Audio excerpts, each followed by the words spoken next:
감사합니다. 오늘도 이렇게 예배의 자리 가운데 나오신 우리 모든 성도님들을 진심으로 환영하고 축복합니다. 우리 계속해서 마태복음 말씀 함께 나누기를 원하는데요. 오늘 이 시간에는 선지자 요나의 표적밖에는 이라는 제목을 가지고서 우리 주님의 말씀과 은혜를 함께 나누는 시간 좀 가져보기를 원합니다.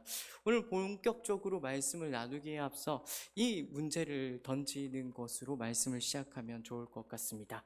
어쩌면 우리 신앙생활에서 가장 중요한 문제일 수 있고, 또 제가 이 자리에 서서 또 몇 번 반복해서 다루기도 한 문제이기도 하는데요.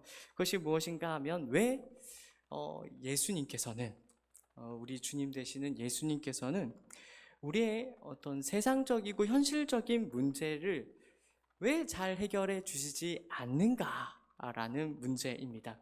물론 이곳 가운데는 믿음이 매우 출중하신 분이 계셔서 기도하는 대로 응답받는 분이 분명히 계실 수도 있겠지만, 대다수의 많은 성도들은, 대다수의 많은 신자들은 어떤 현실을 경험하는가 하면 분명히 매주일마다 또 성경을 펼칠 때마다 주님께서 나를 사랑하신다는 그 메시지를 받지만, 현실을 살아갈 때면 그런 은혜는 온데간데 없고 마치 세상 가운데 내던져진 것 같은 그런 현실을 살아갈 때가 많이 있기 때문에 그렇습니다.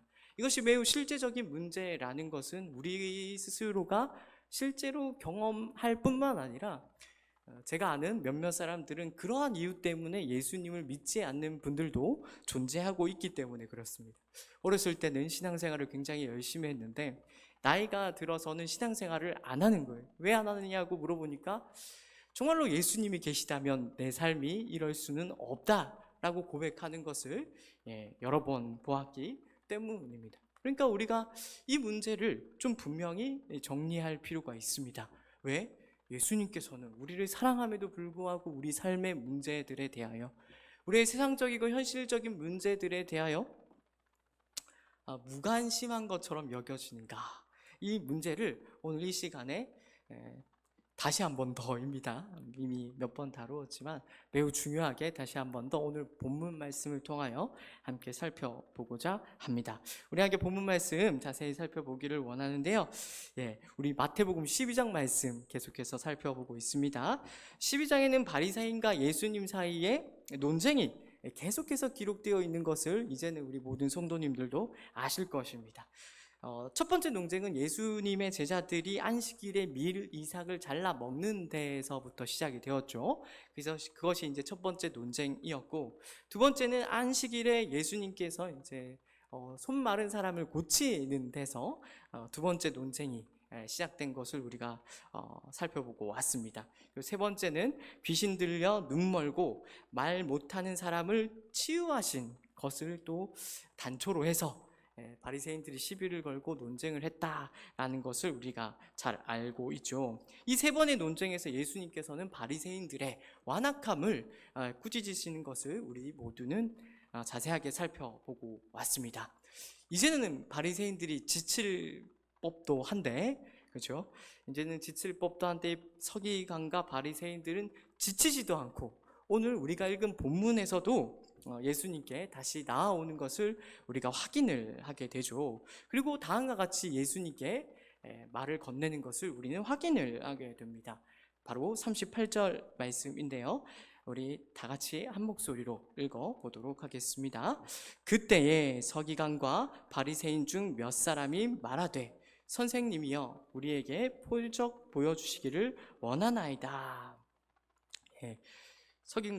서기관과 바리새인들이 낯짝이 두껍지 않나 싶은 그런 생각이 드는데, 그런 매우 많은 질책과 책망을 받았음에도 불구하고 이 서기관과 바리새인들 중에 몇몇이 예수님께 나와서 표적을 요구하는 것으로 오늘 본문이 시작되는 것을 우리는 확인할 수 있습니다. 여기서 이제 서기관과 바리새인들이 구하는 표적은 단순한 기적 같은 것이 아니다라는 것을 우리가 좀 유념할 필요가 있습니다. 단순한 기적을 요구하는 것이 아니라 지금 이들은 예수님께서 메시아라는, 그리스도라는, 하나님 나라의 왕이시라는 분명한 어떤 증거를 보여달라고 지금 요구하고 있는 것이죠. 어떤 분들은 이러한 표적 요구 자체를 잘못된 것으로 이제 보고는 합니다만은, 우리가 분명히 해야 될 것은 이러한 표적 요구가 성경 전반을 보았을 때 잘못된 것이 아니다라는 것을 좀 기억할 필요가 있습니다. 우리가 구약 성경을 통해서 확인합니다만은, 하나님께서는 많은 우리 믿음의 조상들에게 많은 믿음의 표적들을 주시기도 했다라는 사실을 통해서 그것을 확인할 수가 있죠. 표적 자체를 구하는 것에 대해서는 예수님께서도 그렇고 우리 하나님께서도 정죄하지 않으신다라는 것을 좀 기억해야 합니다. 예를 들어서 사사기 6장에 가면 우리가 잘 아는 기드온의 이야기가 나오지 않습니까? 기드온이 하나님께 구하죠. 이 양털 뭉치에만 이슬이 있게 해주십시오. 그래도 못 믿잖아요. 그래서 못 믿으니까 이 양털 뭉치에만 이슬이 없게 해주십시오 했는데, 하나님께서 그 두 가지 요청을 다 들어주셨던 것을 우리 성도님들은 기억을 할 것입니다. 뿐만 아니라 이사야서 38장에 가면 히스기야 왕이 등장하지 않습니까? 히스기야 왕에게 하나님께서 그 병이 나을 것을 나타내는 증거로서 히스기야 왕이 먼저 구하지 않습니다. 흥미로운 것은 히스기야 왕이 먼저 구하지 않는데, 하나님께서 히스기야 왕에게 뭐라고 말씀하시는가 하면 그 증거를, 그 표적을 주시겠노라고 말씀을 하세요. 그래서 히스기야 왕이 해그림자가 10도 나아가는 것과 뒤로 가는 것 중에 고르게 되는데, 해그림자가 이제 10도 뒤로 물러나가는 것을 이제 히스기야 왕이 표적으로 구하게 되죠. 심지어는 이사야서 7장에 나오는 이야기인데, 하나님께서 아하스 왕에게 가셔서 표적을 구하라고까지 말씀을 하십니다. 근데 재밌는 것이 아하스 왕이 자기는 표적을 구하지 않겠노라고 했는데, 거기에 대해서 하나님이 매우 매섭게 질책하는 것을 우리가 읽을 수도 있는 것이죠. 그러니까 이런 모든 것들을 보았을 때 지금 표적 자체를 구하는 것을 문제 삼고 있지 않다라는 것을 우리가 오늘 본문에서 읽어낼 수 있어야 된다라는 것이죠. 그럼에도 불구하고 이 서기관과 바리새인들의 표적 요구는 확실히 잘못된 것이기도 합니다. 도대체 왜 잘못된 것일까요?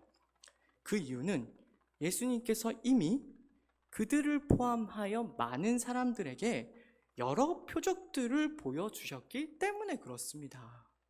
그러니까 표적이 주어지지 않았는데 표적을 구하는 것 자체에 대하여 성경 자체가 우리에게 정죄하지 않는다라는 것은 분명합니다. 그러나 수많은 표적이 주어졌음에도 불구하고 거기에 만족하지 못하고 계속해서 다른 표적을 구하는 것에 대하여서는 성경이 매우 분명한 목소리로 정죄하고 있다라는 것을 우리는 분명히 기억할 수 있어야 되는 것이죠. 우리가 복음서를 통해 확인하지만 예수님께서 이 땅에 계시면서 굉장히 수많은 표적들을 행하셨다라는 것을 우리는 확인하지 않습니까?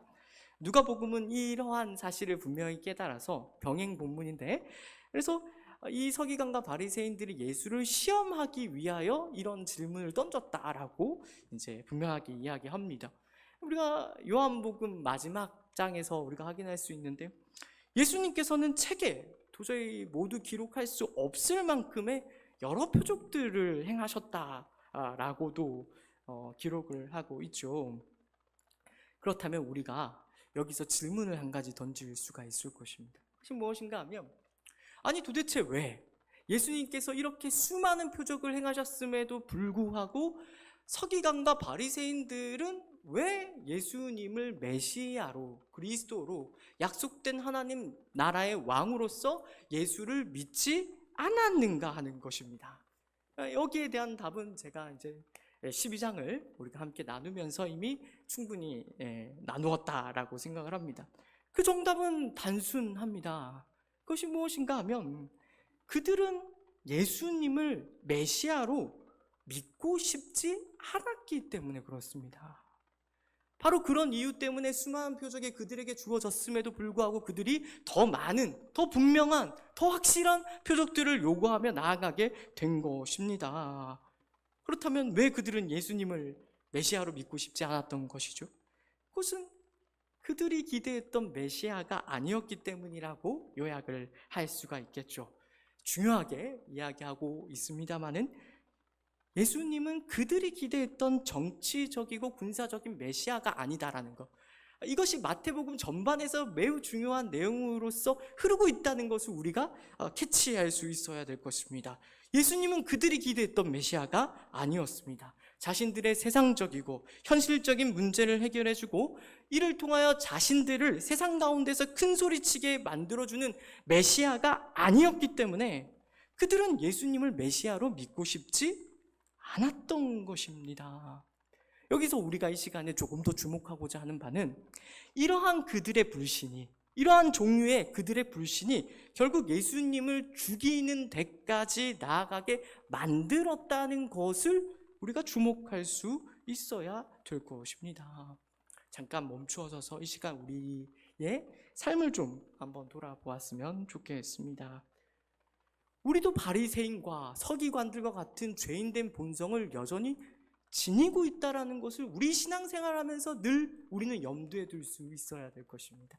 때때로 우리가 굉장히 뜨거운 그리고 놀라운 영적인 경험을 하여 또 다른 신앙의 경제에 가 계신 분이 아니고서야 그런 분들이 잘 없습니다만은 우리는 우리의 죄악된 본성에 대하여 결코 가볍게 생각해서는 안 됩니다.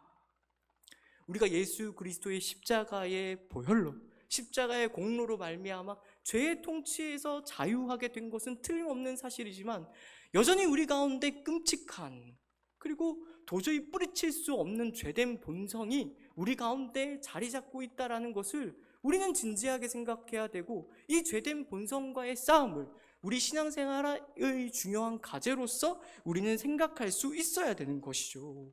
그렇다면 우리는 이와 같은 바리새인들의, 서기관들의 또 다른 표적을 요구하는 신앙이 바로 우리의 신앙 태도일지도 모른다는 것을 진지하게 생각을 해야 된다는 것입니다. 그것이 어떻게 나타나는 것입니까? 우리가 예수님을 다 믿습니다. 예수님을 안 믿는 사람은 이 자리에 없을 줄로 믿습니다.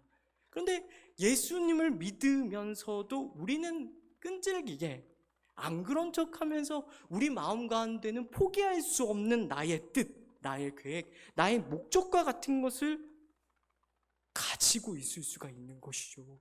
고집하고 있을 수가 있는 것이죠. 다시 한 번 더 말씀드립니다마는 예수님 당대의 서기관과 바리새인들이 매우 존중받았다는 것을 간과하지 않으시기를 진심으로 축복합니다. 그들과 같이 매우 경건한 모습을 가지고 누구보다 신앙인처럼 보이지만은 우리가 이 예배의 자리에 나오는데 하나님의 뜻과 계획과 목적보다 언제나 나의 뜻과 계획과 목적이 더 중요하고 이것이 반드시 이루어져야만 한다고, 예수님께서 이 소원을 들어주셔야만 한다고 생각한다면 우리가 사실은 어쩌면 오늘 본문에 기록되어 있는 예수님의 질책을, 예수님의 책망을 우리도 받아야 할 수도 있다는 것을 생각할 수 있어야 된다는 것이죠. 우리가 멀리 갈 것도 없이 이런 신앙이 가지고 있는 약점은 분명하지 않습니까? 나의 뜻과 나의 계획과 나의 목적이 이루어지지 않을 때, 그것이 결국 좌절될 때 우리가 그러한 신앙을 가지고 있다면 신앙을 쉽게 저버릴 것이라는 것을 우리는 자명하게 알 수 있는 것이죠. 우리가 오늘 본문을 통해서 분명하게 확인하고 또 정리하고 붙들고 나아가야 하겠습니다마는 예수님은 결코 그런 분이 아니시다라는 것을 우리는 기억할 수 있어야 되겠습니다. 어떤 분이 아니시라고요? 예수님은 우리의 뜻과 우리의 계획과 우리의 목적을 이루어 주시는 분이 아니시라고요. 그런 분으로서 이 세상 가운데 오시지 않았다고요. 그것을 우리가 오늘 이 본문의 가르침을 통하여 분명하게 확인하고 돌아갈 수 있게 되기를 바랍니다. 이어지는 본문에서 이러한 예수님의 모습이 분명하게 그려지는데요. 예수님께서 또 다른 표적을 요구하는 이 서기관과 바리새인들의 요구에 예수님께서 다음과 같이 대답하시는 것을 우리가 확인할 수 있죠. 이것이 오늘 본문에서 가장 중요한 내용이라고 할 수가 있는데요. 우리 39절, 40절 말씀을 우리 다 같이 큰 목소리로 읽어보도록 하겠습니다. 예수께서 대답하여 이르시되 악하고 음란한 세대가 표적을 구하나 선지자 요나의 표적 밖에는 보일 표적이 없느니라. 요나가 밤낮 사흘 동안 큰 물고기 뱃속에 있었던 것 같이 인자도 밤낮 사흘 동안 땅 속에 있으리라. 먼저 예수님께서 또 다른 표적을 요구하는 서기관과 바리새인들에게 악하고 음란한 세대라고 책망하시는 것을 우리가 주목할 수 있어야 될 것입니다. 이러한 책망은 표적 자체를 요구하는 것이 아니라 예수님을 메시아로 믿지 않으려는 저들의 불신을 책망하는 것임을 우리는 분명히 유의를 해야 되죠. 그리고 선지자 요나의 표적밖에는 보일 표적이 없느니라고 예수님께서는 덧붙이십니다.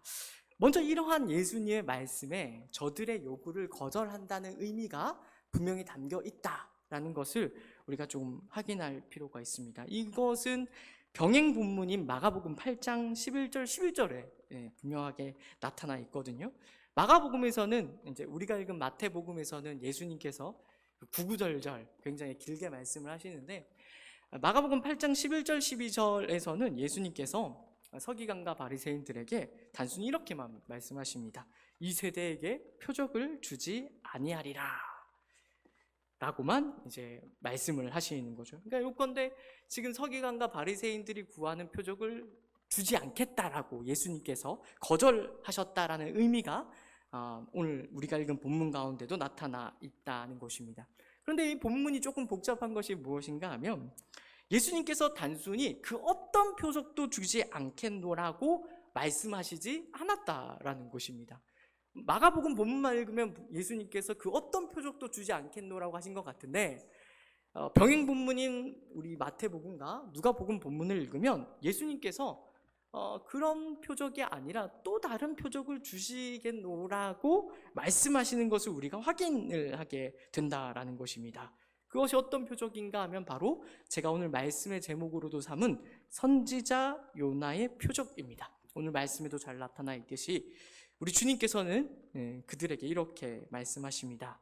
내가 선지자 요나의 표적 밖에는 너희에게 어떤 표적도 보여주지 않겠노라고 말씀하시는 것입니다.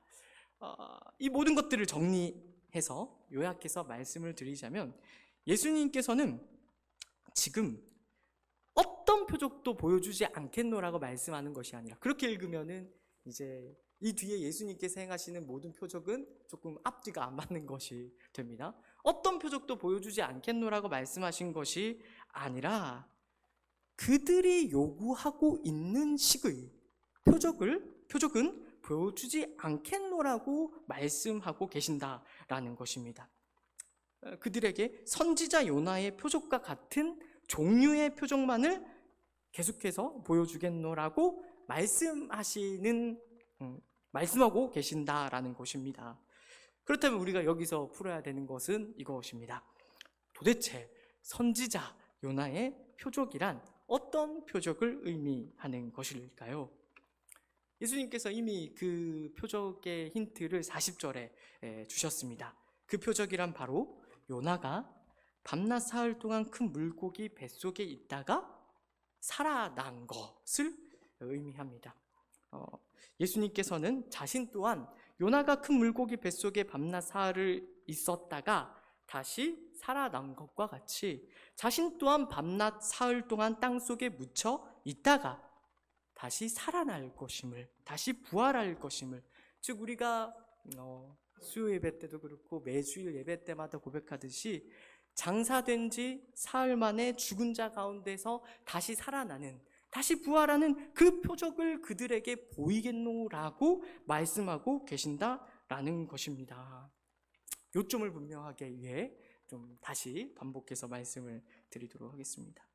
지금 예수님께서 서기관과 바리새인들에게 그들의 뜻과 계획과 목적을 이루어주는 식의 표적을 행하지 않겠노라고 말씀하시는 것을 우리는 중요하게 눈여겨보아야 합니다.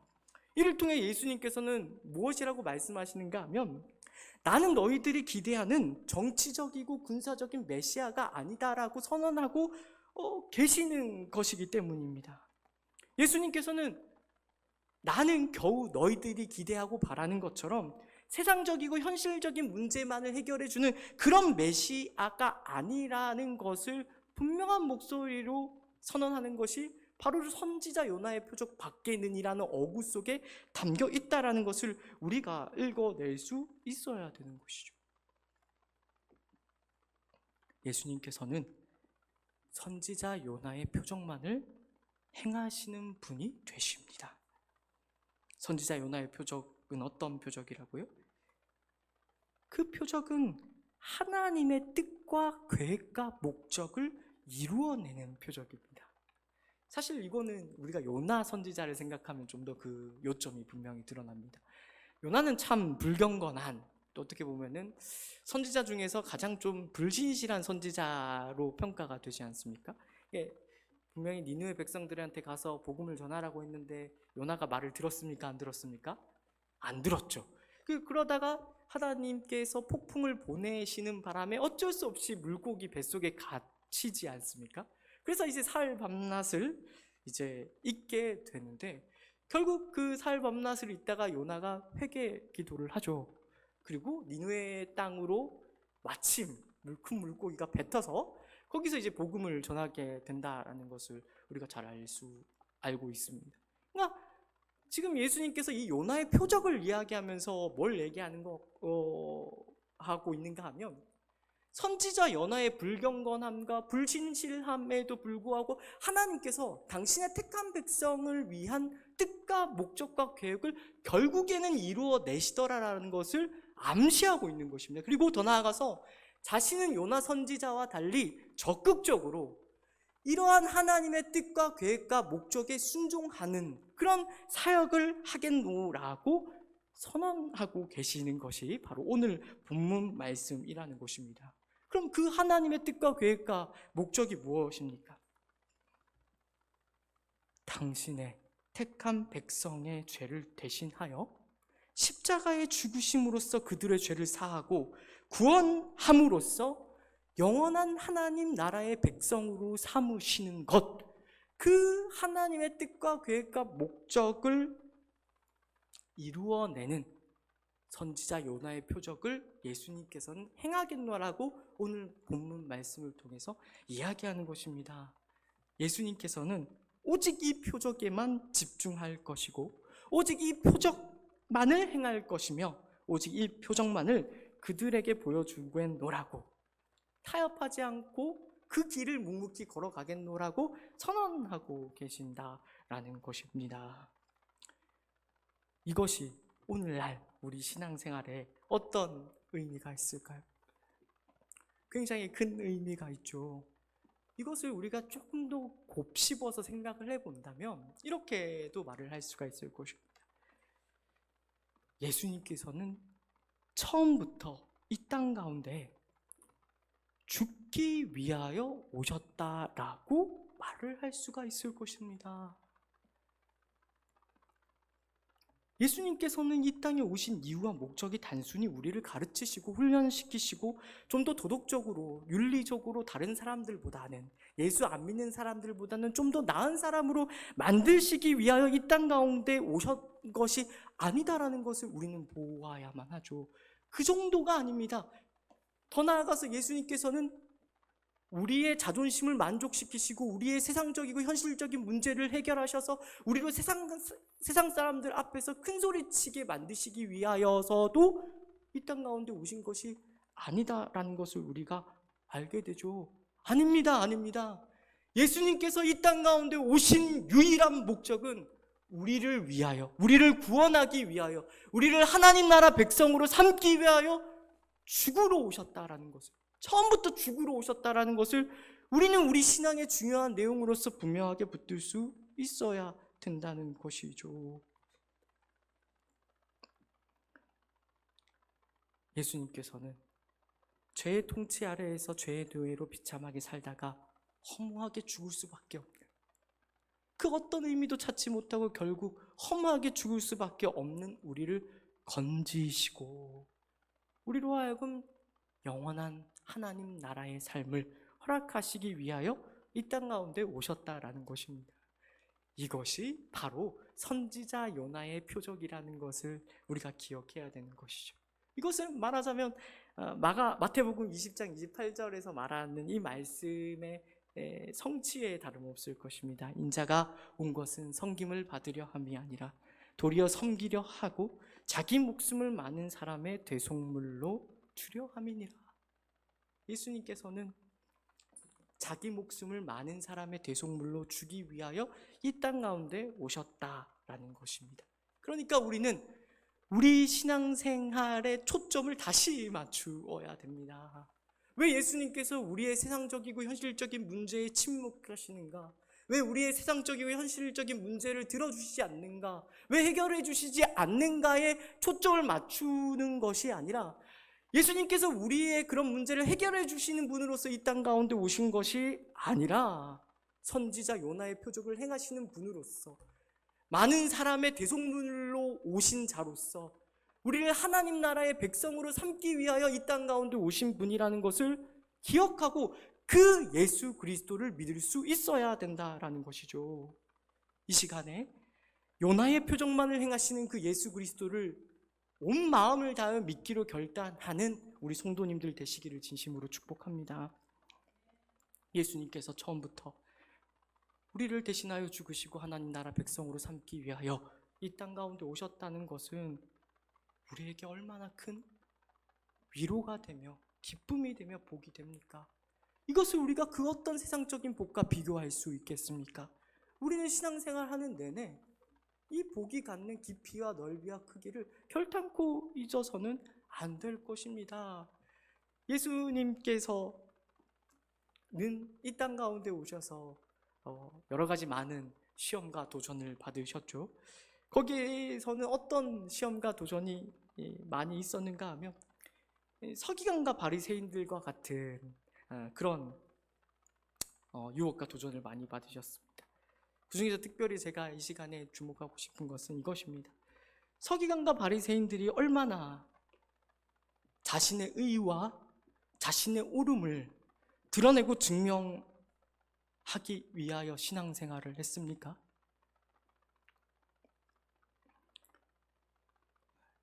그것을 위하여 수많은 사람들을 정죄하고 심판했다라는 것을 우리 모두는 알고 있죠. 우리 주님께서도 얼마든지 그러실 수 있었다라는 것을 우리는 진지하게 생각을 해야 합니다. 그러나 우리 모두가 잘 알지만 우리 주님께서 정말로 하나님의 아들이신 그분께서 이 땅 가운데 오셔서 어떻게 하셨어요? 얼마든지 자신이 하나님의 아들이심을 드러내고 증명하고 그것을 통하여 안 믿는 사람들에 대하여 정죄하고 심판하실 수도 있었지만 우리가 복음서에서 확인했듯이 조금도 다투지도 큰 소리 치지도 않으셨다라는 것을 우리가 확인하죠. 다만 어떻게 하셨습니까? 십자가로 끌려가는 그 와중에도 도살장으로 끌려가는 어린 양과 같이 잠잠하셨다라는 것을 우리 모두는 잘 알고 있죠. 하나님의 뜻을 이루어내기 위해서 택한 백성을 사랑하여 구원하기 위하여 하나님 나라 백성으로 삼으시기 위하여 십자가에서 죽으시는 그 순간까지도 그저 도살장으로 끌려가는 어린 양과 같이 잠잠했다는 것을 우리 모두는 잘 알고 있는 것입니다. 광야 시험에서 사탄에게 이런 유혹을 당하지 않았습니까?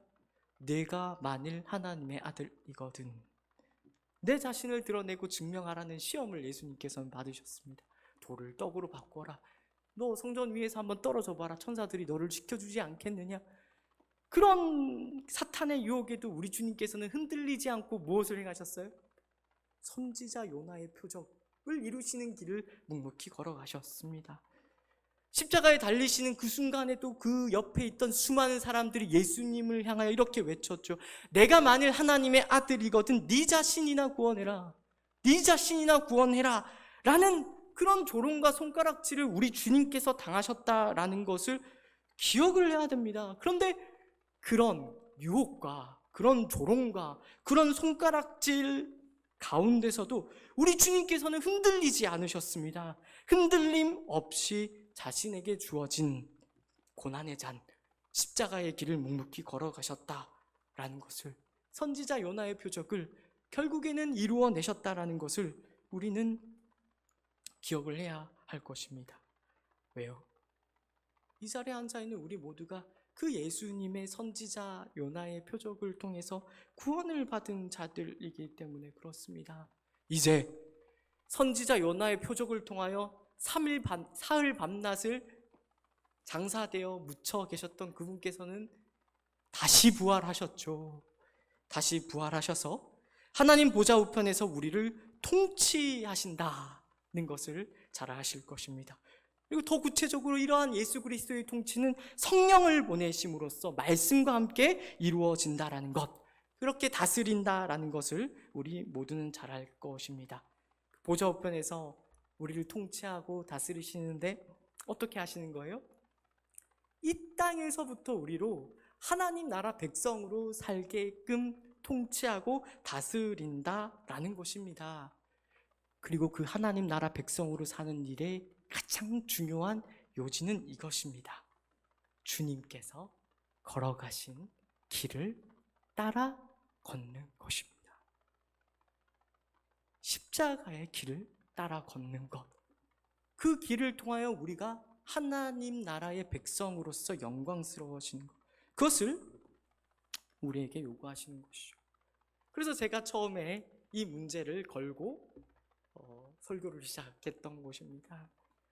우리는 얼른 우리의 문제를 해결해 주는 예수 그리스도를 믿는 신앙으로부터 얼른 탈피할 수 있어야 될 것입니다. 물론 제가 이렇게 강하게 얘기한다고 해서 예수님이 우리 삶의 문제에 정말로 관심이 없고 우리 삶의 문제를 조금 더 해결해 주신다는 분이 아니라는 것을 이해해 주시기를 진심으로 부탁드립니다. 예수님은 우리를 사랑하시죠. 사랑하셔서 때때로 우리 삶의 문제들을 해결해 주시는 분이 틀림없습니다. 그러나 우리는 성경이 어디까지 우리를 밀어붙이고 있는지를 확인해야 됩니다. 겨우 이 세상을 잘 사는 정도로, 우리가 잘 먹고 아무 걱정 없이 사는 정도로의 신앙을 예수님께서 요구하고 계시지 않는다라는 것을 확인해야죠. 선지자 요나의 표적을 행하신 예수님께서 하늘 저 보좌 우편에서 우리에게 어떤 길을 요구하고 있는가를 진지하게 생각하셔야 합니다. 우리는 정치적이고 군사적인 메시아 되신 예수 그리스도를 믿어서는 안 됩니다. 이 유혹은 예수님 당대에도 그렇고 오늘날에도 여전히 계속된다라고 할 수 있죠. 우리는 정치적이고 군사적인 메시아 되신 예수 그리스도를 믿어서는 안 될 것입니다. 세상적이고 현실적인 문제를 반드시 해결해 주는 그런 메시아를 믿어서는 안 됩니다. 우리로 하여금 이 세상에서 큰 소리치게 해주는 메시아를 믿어서는 안 된다는 것입니다. 더 큰 복을 주시는 메시아를 믿어야 됩니다. 그런데 우리는 얼마나 그런 신앙에 만족을 하고 더 나아가서 우리의 헌신과 충성에 반드시 보상해 주어야만 하는 메시아 그리스도를 믿을 때가 많이 있습니까? 우리는 예수님이 그 어떤 유혹과 위협에도 불구하고 십자가의 길을 걸었던 것을 우리 삶에선 조금도 구현하지 못합니다. 이 자리에 서 있는 저만 하더라도 그렇죠. 저는 나의 의와 옳음을 드러내고 증명하고 싶습니다. 남들이 저를 인정해주고 칭찬해 주기를 바랍니다. 아주 깊은 곳에서 안 그런 척 감추려고 하지만 아주 깊은 곳에서 그런 죄악된 본성이 꿈틀거리는 것을 저는 매일매일 확인합니다. 심지어 나를 드러내기 위해서, 내가 남과는 다르다는 것을 드러내기 위해서 얼마나 남을 판단하고 비판하고 정죄하는지도 모르겠습니다. 그러나 우리는 이런 주님의 음성을 들어야 됩니다. 누구든지 나를 따라오려거든 자기를 부인하고 자기 십자가를 지고 나를 따를 것이니라. 이 길이 십자가의 길입니다. 이 길이 우리가 걸어야만 하는 길입니다. 만약 우리가 이 길을 걷고 있지 않다면 우리가 정당한 신앙의 길을 걷고 있지 않다는 것을 의미한다라는 것을 우리는 진지하게 생각할 수 있어야 될 것입니다. 그래서 우리 주님께서 이어서 이렇게 말씀을 하시죠. 예수님께서는 이러한 예수 그리스도의 통치, 성령의 다스림을 받아 십자가의 길을 따르지 않는 자들에 대한 심각한 경고의 말씀을 마지막으로 덧붙이시는 것을 우리는 오늘 본문의 마지막에서 읽을 수가 있죠. 43절에서 45절까지의 말씀인데요. 그냥 읽으면은 생뚱맞은 말씀인 것 같은데 선지자 요나의 표적과 굉장히 긴밀하게 관련이 있습니다. 43절부터 45절까지의 말씀을 우리 한 목소리로 읽습니다. 더러운 귀신이 사람에게서 나갔을 때에 물 없는 곳으로 다니며 쉬기를 구하되 쉴 곳을 얻지 못하고 이에 이르되 내가 나온 내 집으로 돌아가리라 하고 아오니 그 집이 비고 청소되고 수리되었거늘 이에 가서 저보다 더 악한 귀신 7을 데리고 들어가서 거하니 그 사람의 나중 형편이 전보다 더욱 심하게 되느니라. 이 악한 세대가 또한 이렇게 되리라. 그러니까 예수님께서 갑자기 더러운 귀신이 나갔다 들어온 이야기를 하시는 이유가 무엇인가 하면 예수 그리스도의 통치를 받는 자, 성령의 다스림을 받는 자의 삶이 어떠해야 함을 분명하게 가르치시기 위하여 이 더러운 귀신 이야기를 이야기하고 있다는 것을 우리가 이해할 수 있어야 됩니다. 지금 예수님께서 이것을 통하여 무엇을 말씀하시는가 하면 우리가 단순히 귀신의 통치를 받지 않는 것만으로는, 죄의 통치를 받지 않는 것만으로는 우리의 신앙생활이 충분하지 않다라는 것을 우리에게 분명하게 이야기를 하는 것이죠. 뒤집어 얘기하면 우리는 예수 그리스도의 통치, 성령의 다스림을 반드시 받는 신앙생활을 할 수 있어야 된다라는 것입니다. 그렇지 않다면 어떻게 된다고요? 귀신이 떠나가더라도 나중에 더 많은 귀신을 데리고 들어온다고요. 나중 형편이 전보다 더욱 심하게 될 것이라고 경고하시는 것입니다. 물론 이것을 우리는 주의해서 들어야 됩니다. 이러한 예수님의 경고를 진지하게 들어야 되지만 성령님께서 우리를 지키시기 때문에 우리가 그런 처지에까지 우리를 이르게 하지는 않으실 것입니다. 이러한 것을 분명하게 예증하는 것이 있었던 이제 신학적인 논쟁이 하나 있었습니다. 이것을 설명하는데 유용할 것 같아서 제가 한번 가지고 와봤는데, 1980년대 후반에 이제 미국의 이제 모 신학교를 중심으로 이런 운동이 벌어졌는데, 무슨 운동이 벌어졌는가 하면 프리그레이스 무브먼트라는 운동이 벌어졌습니다. 조금 우리나라 말로 풀어서 이제 번역을 하면 값없는 신학 운동이라는 것이 굉장히 크게 부흥을 하고 이제 이루어졌다는 거죠. 근데 이 값없는 신학 운동이 얼핏 봤을 때는 굉장히 슬로건도 그렇고 좋지 않습니까? 여기서 이제 중요하게 강조했던 것이 무엇인가 하면 그 슬로건도 너무 은혜롭습니다. 우리가 오직 믿음만으로 충분하다라고 얘기를 했다라는 거예요. 그러니까 예수님을 믿는다는 단순한 믿음만 있으면 누구나 구원을 받는다라고 이야기를 했다라는 것입니다. 그러니까 지금 이제 여기서 얘기하면은 쟁쟁한 많은 신학자들이 그 운동에, 물론 우리 개혁주의 신학자들은 아니지만 많은 신학자들이 그런 신학에 동조하고 지지를 했었습니다. 근데 이제 여기서 이제 뭐라고 했냐면 독특한 점이 어디에 있는가 하면 예수님을 믿는 단순한 믿음으로 구원을 받는다라고 이야기를 하면서 그래서 값없는 은혜 운동입니다. 하면서도 행위를 선택적인 것으로 만들어 버렸다는 것입니다. 그러니까 행위는 철저하게 상급과만 관련된 거지 행위가 없어도 단순한 믿음만 있다면 구원받을 수 있다라고 값없는 은혜 운동이 주창하고 이야기를 하고, 그것이 굉장히 말하자면 풍성하게 당시의 시대를 휩쓸었다라는 것이죠. 그때 이제 무슨 이제 유행하는 신학 사상이든 다 그렇습니다만 지나가고 나서 이제 굉장히 날카로운 비판을 받게 되었죠. 우리 모두는 잘 알고 있습니다만은 예수님께서 우리에게 주시는 은혜가, 예수님께서 우리에게 주시고자 하는 은혜가 우리의 모든 죄를 사하시고 하나님 나라 백성으로 삼아 우리 주 예수 그리스도의 기이하신 덕을 세상 가운데, 어둠뿐인 세상 가운데 선포하고 전파하는 데 있다라는 것을 우리는 결단코 놓쳐서는 안 된다라는 것이죠. 그것은 선택사항일 수가 없다라는 것입니다. 방금 이야기했던 더러운 귀신 예화와 초점을 하자면 귀신이 쫓겨나는 것으로 충분하지 않다고요. 예수 그리스도의 통치를 반드시 받아야만 하고 성령의 다스림을 반드시 받아야만 된다라는 것이죠. 예수님께서는 저 하나님 보좌 우편에서 결단코 우리를 가만히 내버려 두지 않으십니다. 통치하시되 적극적으로 통치하십니다. 성령을 보내심으로써 우리를 다스리십니다. 우리가 예수님께서 친히 걸으셨던 그 길을 기꺼이 따라 걸을 수 있도록, 그래서 결국 우리 또한 영광의 길로 나아올 수 있도록 요구한다라는 것이죠. 그러므로 우리는 마땅히 성령의 인도하심을 따르는 삶을 살아야 될 것입니다. 무슨 선택사항과 같은 것으로 생각해서는 안 된다라는 것입니다. 물론 우리 주님께서 그것을 요구하지도 않으십니다. 그렇다면 성령의 다스림을 받는 삶은 무엇일까요? 잘 이해해야 되는데, 그것은 흔히 오해하듯이 신비한 영적 체험으로 음성을 듣고 따르는 삶을 말하는 것이 아닙니다.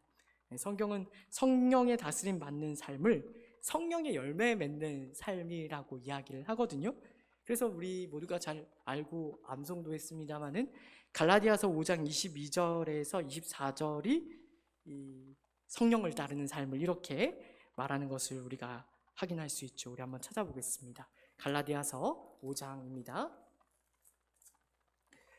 갈라디아서 5장 22절부터 24절까지의 말씀입니다.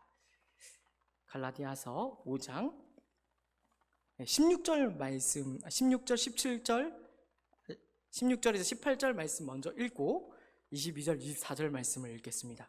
5장 16절에서 18절 말씀입니다. 같이 읽습니다. 내가 이르노니 너희는 성령을 따라 행하라. 그리하면 육체의 욕심을 이루지 아니하리라. 육체의 소욕은 성령을 거스리고 성령은 육체를 거스르나니 이 둘이 서로 대적함으로 너희가 원하는 것을 하지 못하게 하려 함이니라. 너희가 만일 성령의 인도하시는 바가 되면 율법 아래에 있지 아니하리라. 그리고 22절 24절입니다. 오직 성령의 열매는 사랑과 희락과 화평과 오래 참음과 자비와 양성과 충성과 온유와 절제니 이 같은 것을 금지할 법이 없느니라. 그리스도 예수의 사람들은 육체와 함께 그 정욕과 탐심을 십자가에 못 박았느니라. 아멘입니다.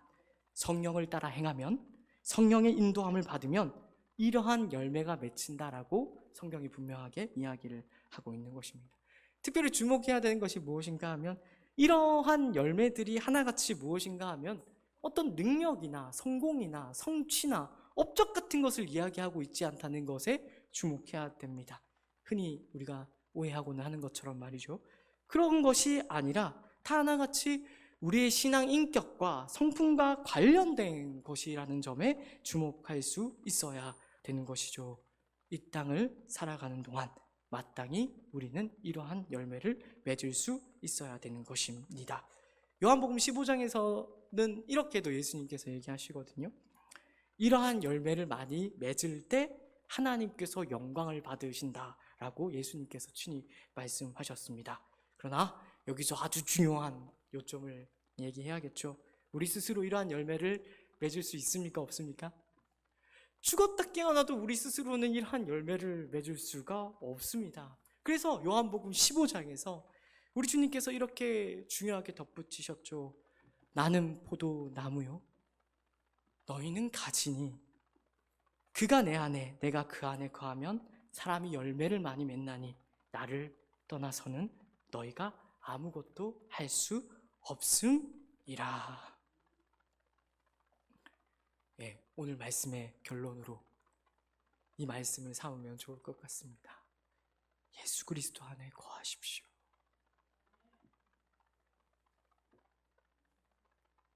그냥 예수 그리스도가 아닌 거 다들 아시죠? 우리가 믿는 예수님은 어떤 분이십니까? 혹시 아직도 제 설교를 듣고 나서도 아직도 우리의 세상적이고 현실적인 문제를 해결해 주는 그 예수 그리스도를 생각하고 계신다면 안 될 것입니다.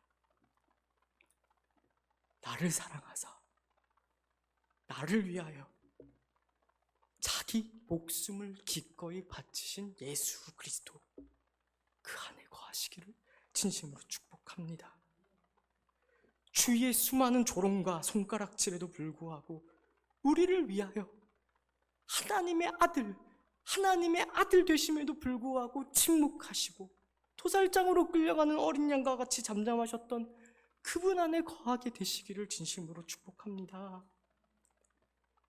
우리는 죄인이어서 우리에 의해 옳음을 드러내기 바쁘고 사람들의 칭찬과 인정을 받기에 여념이 없고 나를 증명하기 위해 남을 판단하고 비판하고 정죄하고 심판하기 서슴지 않는 그런 나를 위하여 십자가에 죽으신 예수 그리스도를 바라보고 그 안에 거하시는 신앙생활을 하실 수 있게 되기를 진심으로 축복합니다. 그런 나를 위하여 예수님께서 뭐라고 마지막까지 기도하셨어요? 죄인 중에 죄인인, 죄인 중에 괴수인 그런 나를 위하여 예수님께서는 마지막 숨을 내쉬는 그 순간같이 아버지여 저들의 죄를 사하여 주옵소서 자기가 하는 것을 알지 못함이니이다. 그 예수 그리스도의 사랑 가운데 거할 때 비로소 우리는 십자가의 길로 한 발자국을 내디딜 수 있을 것입니다. 예수 그리스도를 닮아 나갈 수 있을 것이며 아름다운 성령의 열매를 맺고 하나님께도 영광을 올려드리게 될 것입니다. 우리가 바로 이것을 위하여 부름받았다라는 것을 한순간도 잊지 않으시기를 진심으로 축복합니다. 사실 오늘 말씀의 결론으로 제가 다른 말씀을 준비했거든요. 베드로전서 2장 9절 말씀인데 암송하고 계시는 분도 있는 줄로 압니다만은 우리 한번 찾아서 다 같이 한번 큰 목소리로 선포하고 말씀을 마치겠습니다. 베드로전서 2장 9절 말씀입니다. 베드로전서 2장 9절 우리 다 찾으신 줄 알고 우리 다 같이 큰 목소리로 우리 선포하도록 하겠습니다. 그러나 너희는 택하신 족속이요 왕같은 제사장들이요 거룩한 나라요 그의 소유가 된 백성이니 이는 너희를 어두운 데서 불러내어 그의 기이한 빛에 들어가게 하신 이의 아름다운 덕을 선포하게 하려 하심이라. 아멘. 이 사실을 기억하여 때때로 우리가 살아가다가 보면 막막하고 적막하기만 한 세상의 어둠을 마주할 때가 있지 않습니까? 그래서 때때로 너무 적막하고 막막하니까 원망도 하고 좌절도 하고 절망도 하게 됩니다만 이 말씀을 기억할 수 있기를 바랍니다. 우리가 빛이랍니다. 우리가 예수 그리스도의 기이하신 빛을 안답니다. 우리만 선포할 수 있답니다. 그래서 그 어둠뿐인 세상 가운데 그 어떤 것보다 반짝반짝 아름답게 빛을 비추일 수 있는 빛으로 이 세상을 살아가기로 결단하는 우리 모든 믿음의 성도님들 되시기를 진심으로 축복합니다. 기도하겠습니다. 사랑과 은혜가 많으신 하나님 아버지 은혜를 감사합니다. 우리를 위하여 오직 우리를 위하여 선지자 요나의 표적을 행하신 우리 주 예수 그리스도를 우리가 믿습니다. 우리를 위하여 우리의 죄를 사하시고 하나님 나라 백성으로 영원한 하나님 나라의 백성으로 삼으시기 위하여 죽음을 기꺼이 맞이하시고 부활하신 그 예수 그리스도 지금도 살아계셔서 하나님 보좌 우편에서 우리를 친히 다스리시며 우리를 이끄시며 우리를 인도하시는 그 예수 그리스도를 우리가 붙듭니다. 우리가 이 세상 살아갈 때에 세상의 여러 가지 시험과 유혹과 도전으로 말미암아 좌절하고 절망할 때가 많이 있습니다만은 오늘 이 말씀을 통하여 이제는 하나님 보좌 우편에서 우리를 위하여 그 어떤 것도 아끼지 않고 내어주신 그 사랑 기억하여 십자가의 길을 따르기로 결단합니다. 주님, 우리의 믿음 없음을 더하여 주옵소서. 우리의 믿음 없음을 더하여 주셔서 이제는 우리가 믿음을 가지고 이 어둠뿐인 세상 가운데 우리 주 예수 그리스도의 빛을 밝게 비추이는 참된 신자로서 이 세상을 살아갈 수 있는, 우리를 보고 세상 사람들이 하나님께 영광 올려드릴 수 있는 그런 능력 있는 삶을 살아내는 우리 모두가 될 수 있도록 축복하여 주옵소서. 그리하여 마지막 날 우리 주님 만나 뵈었을 때에 우리의 눈에서 흐르는 그 모든 눈물